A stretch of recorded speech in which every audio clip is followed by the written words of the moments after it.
let S equals to Pn where n belongs to natural number be the set of poles of an meromorphic function fz, and if alpha be limit point of set S, then alpha is essential non-isolated. Okay, non-isolated essential singularity of fz.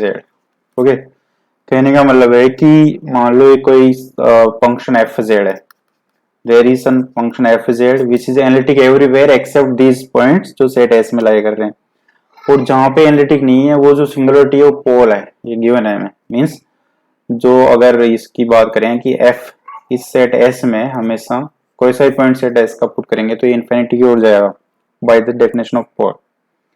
ठीक है, अच्छा अब ये जो set S है इसका कोई limit point हमने लिया, और वो जो लिमिट पॉइंट आएगा उस पर ये फंक्शन सिंगुलरिटी तो होगी इसकी, बट ये पोल ना होके इसेंशियल सिंगुलरिटी होगी। और क्योंकि लिमिट पॉइंट है तो आइसोलेटेड तो होने का मतलब ही नहीं है। लिमिट पॉइंट की डेफिनेशन ही बोलती है कि लिमिट पॉइंट के एप्सिलॉन नेबरहुड में उस सेट एस के इनफाइनाइटली मेनी एलिमेंट होंगे। इसका मतलब उस लिमिट पॉइंट के नेबरहुड में ऐसे बहुत से पॉइंट होंगे जहां एफ जेड अपनी एनालिटिसिटी लूज करेगा, सो ये नॉन आइसोलेटेड तो हो जाएगा, प्लस ये इसेंशियल होगा। ओके, सो बेसिकली ये इसेंशियल क्यों हुआ? ये इसलिए हुआ क्योंकि देखो जो let us see it. Okay, हमने बोला कि P1, P2 and so on Pn, these are the poles of fz. Okay, इसका मतलब fz tends to infinity when z tends to Pn where n is natural number.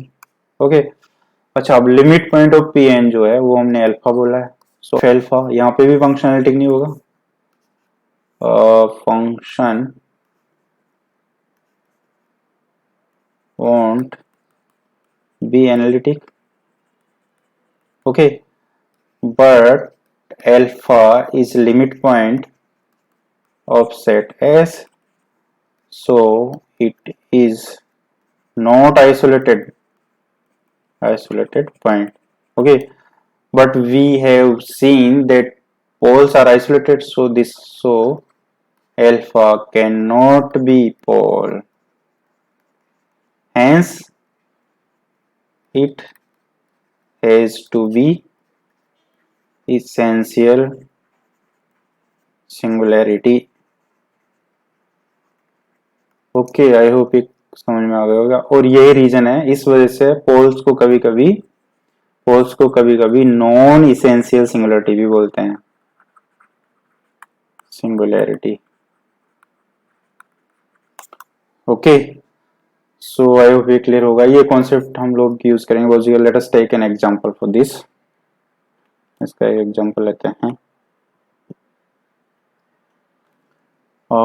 let us say fz is equals to cot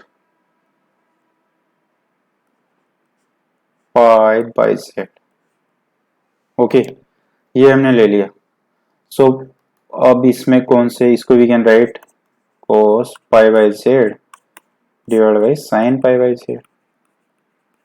सो इसमें क्या होगा, ये देखा जाए जहां जहां पर sin pi by z 0 हो जाएगा, ये पॉइंट सिंगुलर पॉइंट होंगे, और एक पॉइंट कौन सा होगा, z इक्वल्स टू 0 भी होगा, क्योंकि यहाँ पे z इक्वल्स टू 0 पे 1/z जो है वो सिंगुलर है। सो दीज टू सिनेरियो यहाँ पे हमें चेक करना है z की वैल्यू, क्योंकि ये सब सिंगुलर पॉइंट होंगे। यहाँ से वी कैन से कि pi divide by z has to be n pi. So from this we can say z has to be 1/n where n is integer, positive और negative. Okay, so basically, और ये 0 है। अगर हम कोई set S लें जिसके element, this is some set S 1, 1/2, 1/3 and so 1/n plus minus we can से।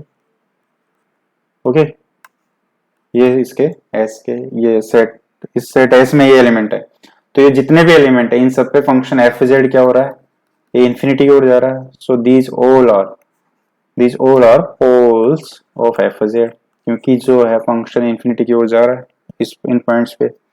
और इन पॉइंट्स के नेबरहुड में जैसे 1/2 लें तो इसका अगर एप्सिलॉन नेबरहुड लेंगे तो उन सब पे फंक्शन एनालिटिक है. ओके. अच्छा, अब इसमें देखो कि limit point of set S क्या आ रहा है, limit n tends to infinity 1/n क्या हो रहा है, 0. सो सेट एस का जो लिमिट पॉइंट है वो 0 है. ओके. और 0 पे भी यहाँ पे सिंगुलरिटी है.